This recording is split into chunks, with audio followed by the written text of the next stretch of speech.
Hello traders, welcome to trade with Shankha. আজ 17 ফেব্রুয়ারি, আমরা 18 ফেব্রুয়ারির জন্য প্ল্যান করব। যথারীতি প্রতিদিনের মতো আমাদের নিফটি অ্যানালিসিস আজকে আমরা শুরু থেকেই করব। তো ফার্স্ট আমরা কি দেখব? ফার্স্ট আমরা দেখব যে আজকে আমাদের কি প্ল্যান ছিল এবং আমরা সেই প্ল্যান অনুযায়ী যদি কাজ করে থাকি সেই অনুপাতে আমাদের প্ল্যান কাজ করেছে নাকি, এবং আমরা সেই হিসাবে কোনো ট্রেড করেছে কিনা আমরা দেখবো। তো আজকে আমি প্রথমেই বলে দিচ্ছি, আজ আমার কোনো ট্রেড হয়নি। কেন? আজকে আমি একটু বিজি ছিলাম, তো সেই জন্য আজকে মার্কেটে বসতে পারিনি। তো ফার্স্ট আওয়ারে বসেছিলাম, কিন্তু ফার্স্ট আওয়ারে সেরকম প্রথমে একটা বড় মুভমেন্ট দিয়ে দিয়েছিল বলে আমি আর 10টা পর্যন্ত ছিলাম, তারপরে কিন্তু আর কোনো আমি মার্কেটে সময় পাইনি বলে আজকে ট্রেড কিন্তু অ্যাভয়েড করেছি। তো যাই হোক, তো আমরা ফার্স্টে দেখবো যে আজকে প্রাইস অ্যাকশন কি বানিয়েছে এবং আমাদের প্ল্যান কি ছিল সেই অনুপাতে আমরা দেখবো। কালকে আমাদের কি প্ল্যান ছিল, কালকে যদি আমরা ভিডিওতে দেখি তাহলে আমরা দেখবো যে আমাদের এইটা একটা লেভেল ছিল। কোনটা লেভেল? এই যে লেভেলটা ছিল, এই লেভেলটা রেজিস্ট্যান্স ব্রেকআউট করেছে। আজকে মার্কেট খানিকটা গ্যাপ ডাউন খুলেছিল, দেন সেখান থেকে এই লেভেল থেকে কিন্তু একটা ভি শেপ রিকভারি নিয়ে উপরে গেছিল, দেন আবার পুল ব্যাক নিয়েছিল, দেন আবার তো আমাদের যদি আজকে ট্রেড করতাম, আমাদের কোন লেভেলে ট্রেড ছিল? আমরা তো ফার্স্ট ক্যান্ডেল অ্যাভয়েড করবো এবং এই লেভেলে যে বাইং করাটা আমাদের পক্ষে একটু প্রবলেম। কেন? ফার্স্ট ক্যান্ডেলটাই সেলিং ক্যান্ডেল, তো অতএব এই লেভেলে বাইং করাটা আমাদের পক্ষে ঠিক নয়। তো আমাদের যদি ট্রেড করতে হতো তাহলে কিন্তু আমরা যদি এই লেভেলটা আমরা ট্রেড করতাম তাহলে কিন্তু আমাদের বেস্ট মুভমেন্ট পেতাম। কেন? মার্কেট আপ ট্রেন্ড আছে এবং এখান থেকে একটা রিট্রেসমেন্ট এসেছে 0.5 লেভেল অব্দি। তো এই লেভেলটা কিন্তু আমাদের জন্য একটা বেস্ট মুভমেন্ট ছিল, এই মুভমেন্টটা ক্যাচ করার জন্য। তারপর কিন্তু মার্কেট পুরোটা সাইড হয়ে গেছে। আমাদের কালকে প্ল্যানই ছিল বাই অন ডিপ থাকবে এবং মার্কেট কাইন্ড অফ সাইড থাকবে। কেন সাইড থাকবে এটা বলেছিলাম? তারপর মার্কেট এখন রেজিস্ট্যান্স লেভেলে ট্রেড করছে। কেন রেজিস্ট্যান্স লেভেল? কেন? এই যে আমরা যদি প্রিভিয়াস যে একটা সুইং আছে, এই সুইংটা যদি ফিবোনাচি টানি তাহলে কিন্তু 0.618 0.5 লেভেলে কিন্তু এখন ট্রেড করছে। অর্থাৎ মার্কেট কিন্তু এখন তার রেজিস্ট্যান্স লেভেলে ট্রেড করছে। অর্থাৎ রেজিস্ট্যান্স লেভেলে কি হয়, এখানে কাইন্ড অফ সাইড থাকতে পারে অথবা সেলিং আসতে পারে। এবং সেলিং কেন আসার সম্ভাবনা কম ছিল? তার কারণ কি, মার্কেট আগের দিন একটা শর্ট কাভারিং মুভ দেখিয়েছে এবং শর্ট কাভারিং মুভটা বড় বুলিশ ক্যান্ডেল বানিয়ে দেখিয়েছে। অতএব মার্কেট কিন্তু এখানে বায়ার্সরা এখানে কিন্তু এগ্রেসিভলি বাই করেছে, অতএব এখান থেকে সেল করাটা একটু চাপ আছে। তো সেই জন্য এখানে সাইডওয়েজ থাকতে পারে। সাইডওয়েজ থাকার পর কি হতে পারে? সাইডওয়েজ থাকার পর এই যে গ্যাপটা কিন্তু ফিল আপ অলরেডি হয়ে গেছে।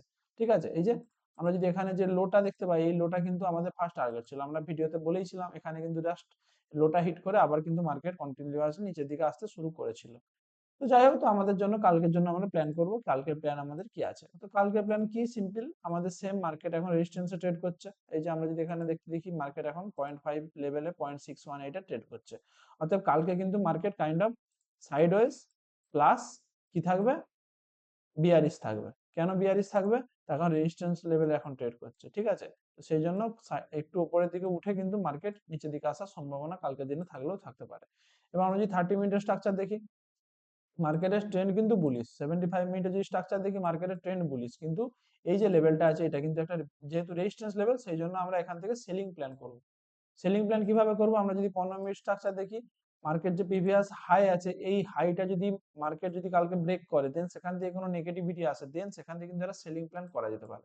আদারওয়াইজ যদি মার্কেট গ্যাপ ডাউন খোলে, গ্যাপ ডাউন খোলার পরে এই যে একটা সাপোর্ট লেভেল আছে, কোথায় গেল? এই যে সাপোর্ট লেভেল একটা আছে, কোনটা? 25,670, এই লেভেলটা যদি ব্রেক করে দেয়, দেন কোনো পুল ব্যাক দেয়, এই লেভেলটা ব্রেক করে দেন পুল ব্যাক দেয়, তো এই লেভেলে আমরা যদি কোনো নেগেটিভিটি পাই দেন আমরা প্ল্যান করব। ঠিক আছে, কতটা অবধি প্ল্যান করব? এটা কিন্তু মার্কেটের পক্ষে একটা স্ট্রং সাপোর্ট। 25,600 কিন্তু মার্কেটের জন্য স্ট্রং সাপোর্ট। এই লেভেলে কিন্তু আসার জন্য আমরা কালকে অপেক্ষা করব। ঠিক আছে, তো আমাদের কালকে সেলিং প্ল্যান থাকবে, selling plus sideways kind of, যদি এই লেভেলটার মধ্যে থাকে তাহলে কিন্তু সাইডওয়েজ থাকতে পারে, যদি এই লেভেলটা ব্রেক করে দেয় তাহলে কিন্তু এই লেভেলটা ফার্স্ট টার্গেট থাকবে, দেন কিন্তু এই লেভেলটা থাকবে। ঠিক আছে, তো আমাদের এই দুই রকম প্ল্যান করে আমরা আগামী দিনে চলবো। ব্রেকআউটের প্ল্যান আমরা এখন করব না। কেন? মার্কেট জাস্ট রেজিস্ট্যান্স এসেছে, তবে ব্রেকআউট কিভাবে হয়? ব্রেকআউট এখানে সাস্টেন করবে, মার্কেট সাইডওয়েজ থাকবে একদিন দুদিন তিন দিন, দেন ব্রেকআউট করলে সেটা সাস্টেনেবল মুভ হবে। আদারওয়াইজ কি হবে? এখান থেকে ব্রেকআউট করে দিতে পারে, কিন্তু ব্রেকআউট করে দিলে আমরা সেটা একটু হালকা অ্যাভয়েড করে আমাদের পক্ষে বেটার হবে। তার কারণ ব্রেকআউট করে দিলে সেটা সাস্টেন করাটা খুব জরুরি। ব্রেকআউট করার পর কিন্তু রিটেস্ট করতে আসবে। তার কারণ কি, যে কোনো রেজিস্ট্যান্স যখন ব্রেকআউট করে কি হয়, এটা এখান থেকে নিচের দিকে আসছে, এইভাবে যখন ব্রেকআউট করবে না, তো তখন সেখান থেকে একটা রিট্রেস নেবে। ঠিক আছে, তো সেই জন্য আমরা এখানে কি প্ল্যান করব? সেলিং এ প্ল্যান করব যদি কোনো সেলিং স্ট্রাকচার থাকে। তো সেলিং স্ট্রাকচার কিভাবে হবে? প্রিভিয়াস ডে হাই একটা রেজিস্ট্যান্সের কাজ করে। প্রিভিয়াস ডে হাই যদি এখান থেকে মার্কেট নিচে এখান থেকে যদি উপরের দিকে যায়, তো প্রিভিয়াস ডে হাই থেকে যদি কোনো রিজেকশন আসে, সেখান থেকে আমরা সেলিং প্ল্যান করব। ঠিক আছে, আদারওয়াইজ কিন্তু সেলিং প্ল্যান এই যে এখান থেকে সেল করে দেবো, এখান থেকে সেল করে দেবো, এরকম নয়। রেজিস্ট্যান্স থেকে সেল করবো। তো এটা একটা রেজিস্ট্যান্স লেভেল, এখানে মার্কেট এলে এখান থেকে আমরা সেলিং প্ল্যান করব। আদারওয়াইজ এই লেভেলটা যে সাপোর্ট আছে, এই যে এখানে একটা সাপোর্ট আছে, এই সাপোর্টটা ব্রেকডাউন করার পর যদি রিটেস্ট করলেই তবেই আমরা সেলিং, আদারওয়াইজ আমরা সেলিং অ্যাভয়েড করব, ঠিক আছে। তো এর সাথে যদি আমরা পিসিআর ডাটা দেখি, আজকে মার্কেটের নিফটি অ্যানালিসিস ছিল, অতএব আজকে পিসিআর ডাটা থেকে আমরা 24 ফেব্রুয়ারি পিসিআর দেখব। 24 ফেব্রুয়ারি পিসিআর কিন্তু 0.97 আছে, মানে পিসিআর ওভার ভ্যালু নাই, কিন্তু পিসিআর কি আছে, কাইন্ড অফ সাইডওয়েজ আছে, কিংবা মানে কি বলবো, বিয়ারিশ পিসিআর আছে। 0.9 মানে বিয়ারিশ পিসিআর আছে, ঠিক আছে। অতএব এখানে কিন্তু কলসেলাররা কিন্তু এখানে কিন্তু মার্কেটকে নিচের দিকে নামাতে চেষ্টা করবে। তো আমরা যদি এখানে অপশন চেন দেখি, কলসেলার কি আছে, কলসেলার মানে কি রেজিস্ট্যান্স কোথায় আছে, রেজিস্ট্যান্স কিন্তু 25,700 কিন্তু স্ট্রং রেজিস্ট্যান্স, কেন 1.1 কোর কিন্তু কলসেলার আছে। আবার এইদিকেও দেখতে হবে কিন্তু 1.3 কোর হচ্ছে পুট সেলার আছে। তাহলে 25,700 কিন্তু একটা ক্রুশিয়াল লেভেল, মানে কি 25,700 লেভেল হচ্ছে যেটাকে বলে ম্যাক্স পেন। এই লেভেলটা ব্রেক ডাউন আর ব্রেক আউটে কিন্তু কালকে মুভ হচ্ছে ডিসাইড করবে। যদি এই লেভেলটা ব্রেক আউট করে দেয় তাহলে কিন্তু উপরের দিকে মুভমেন্ট করতে পারে, আর যদি নিচের দিকে ব্রেক ডাউন করে দেয় তাহলে কিন্তু নিচের দিকে মুভমেন্ট করতে পারে, এবং তার টার্গেট থাকবে কিন্তু এই লেভেলটা 25,600, প্রায় 50-60-70 পয়েন্টের কিন্তু কালকে নিচের দিকে মুভমেন্ট হওয়ার সম্ভাবনা আছে, ঠিক আছে। উপরের দিকে মুভমেন্ট হওয়ার সম্ভাবনা একটু কমই দেখতে পাচ্ছি, তার কারণ মার্কেট রেজিস্ট্যান্স লেভেলে ট্রেড করছে। অতএব নিচের দিকে কিন্তু সাপোর্ট আছে আমাদের 25,700 সাপোর্ট আছে, 25,650 সাপোর্ট আছে, 25,600 সাপোর্ট আছে।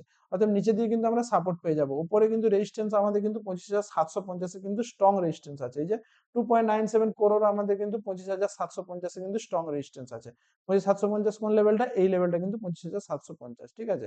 তো আমরা প্রথমেই বললাম যে এই লেভেলে যদি আসে মার্কেট, এই যে প্রিভিয়াস ডে হাই থেকে যদি কোনো রিজেকশন ক্যান্ডেল বানায়, সেখান থেকে কিন্তু আমরা সেলিং প্ল্যান করব, ঠিক আছে। তো এই হচ্ছে ব্যাপার, আমাদের প্ল্যান কালকে এরকমই। আর কি দেখবো আমরা এর সাথে ডাটা, আজকে ডাটা আপডেট হয়ে গেছে, আমরা তো ডাটার দিকে আমরা নজর রাখবো। ক্লায়েন্ট কি করেছে, তাদের পজিশন তো হালকা লং করে গেছে। ডিআই তাদের পজিশন যেমন ছিল তেমন 76% তারা হোল্ড করছে। এফআই কিন্তু তাদের পজিশন 1% ইনক্রিজ করেছে। এফআই কিন্তু আস্তে আস্তে কিন্তু পজিশন তাদের ইনক্রিজ করছে। আমরা যদি পুরোনো দেখতে পাই, 12, 13, 11 থেকে ছিল, 11 থেকে কিন্তু তাদের পজিশন কিন্তু 21-এ এসেছে। ওতে মার্কেট কি এখান থেকে খুব বেশি নিচে নামবে বলে আমার মনে হচ্ছে না, কিন্তু এফআই এর কিন্তু পজিশন কিন্তু আস্তে আস্তে দেখতে পাচ্ছি উপরের দিকে ওঠার চেষ্টা করছে। এফআই কিন্তু মার্কেটে আস্তে আস্তে আসার চেষ্টা করছে। তো প্রো এর যদি দেখি, প্রো কিন্তু তাদের পজিশন যে 3 দিন যে তাদের লং পজিশন ক্যারি করে গেছিল, তারা কিন্তু আস্তে আস্তে তাদের পজিশন প্রফিট বুক করছে। আগের দিন অল্প প্রফিট বুক করেছিল, আজকে কিন্তু তাদের 2.28% তাদের প্রফিট বুকিং করেছে। তাদের মার্কেট একটা এখান থেকে 25,580 থেকে প্রায় 760, প্রায় 180-90-200-র মধ্যে পয়েন্ট মুভ করেছে। 180 পয়েন্ট দিয়ে প্রায় মুভ করেছে বলে প্রো কিন্তু তাদের প্রফিট বুক করেছে।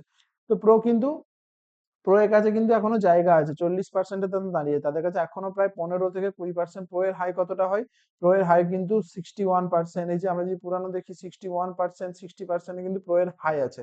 অর্থাৎ প্রো কিন্তু মার্কেট যদি একটু নিচের দিকে আসে, প্রো কিন্তু তাদের পজিশন আরো কিন্তু ইনক্রিজ করার চেষ্টা করবে, ঠিক আছে। অর্থাৎ মার্কেটের ক্ষেত্রে কিন্তু এখন স্ট্রং সাপোর্ট কিন্তু কোনটা, এই লেভেলটা কিন্তু মার্কেটের জন্য একটা স্ট্রং সাপোর্ট হিসাবে কাজ করবে। কোন লেভেলটা, এই যে 25,660 কি 25,600, এই লেভেলটা কিন্তু স্ট্রং সাপোর্ট হিসাবে কাজ করবে। আর রেজিস্ট্যান্স কিন্তু এই লেভেলটা আমাদের জন্য রেজিস্ট্যান্স হিসেবে কাজ করবে। তো মার্কেট যদি এই রেঞ্জের মধ্যে থাকে, তাহলে কিন্তু মার্কেট কালকে সাইডওয়েজ থাকতে পারে। আজকে যেমন আমাদের প্ল্যান ছিল মার্কেট বুলিশ প্লাস সাইডওয়েজ, তো ফার্স্ট আওয়ারে মার্কেট বুলিশ স্ট্রাকচার দেখিয়েছিল, দেন কিন্তু সারাদিন কিন্তু সাইডওয়েজ থাকছে। তো কালকে যদি এই রেঞ্জের মধ্যে থাকে, তাহলে কিন্তু মার্কেট সাইডওয়েজ থাকতে পারে। আদারওয়াইজ যদি এই রেঞ্জ ব্রেক করে দেয়, তাহলে কিন্তু ওয়ান সাইড মুভমেন্ট হতে পারে, উপরের দিকেও মুভমেন্ট হতে পারে, আবার নিচের দিকেও মুভমেন্ট হতে পারে। উপরের দিকে মুভমেন্ট হওয়ার সম্ভাবনাটা একটু কম হতে পারে, তার কারণ কি, রেজিস্ট্যান্স লেভেলে ট্রেড করছে, ঠিক আছে। তো এই হচ্ছে আমাদের নিফটি প্ল্যান। আবার আমার আগামী দিনের জন্য প্ল্যান করব, কাল আমরা আগামী দিনের জন্য প্ল্যান করব। ভিডিওটা ভালো লাগলে একটা লাইক করে দিও, চ্যানেলটা সাবস্ক্রাইব করে দিও। ধন্যবাদ।